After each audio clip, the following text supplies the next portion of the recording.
大家好，歡迎嚟到武藝測量師呢個頻道。大概喺10年前，我就去到廣州呢個城市學咗幾日白眉拳。今次就當係遊記咁樣，將廣州呢個城市介紹俾大家。呢次我就揀咗傳統一啲嘅廣州站落腳先。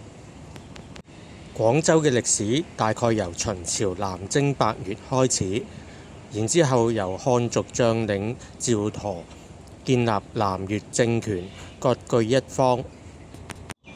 去到漢朝嘅時候，廣州重歸中國版圖。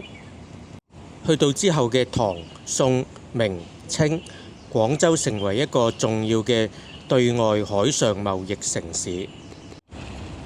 如果大家中意中菜嘅話，都可以嚟到上下九同埋第10鋪附近嘅中菜館度品嚐中菜。如果中意西餐嘅話，都可以嚟到太平館。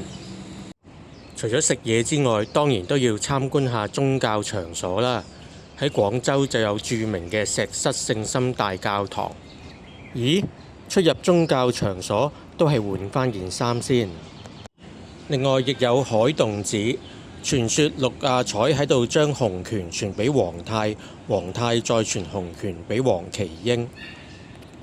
當然唔少得光孝寺啦，禪宗六祖慧能都曾經南下喺笪地方嗰度弘法㗎。講咗咁耐都有啲攰㗎啦，都係時候返屋企啦。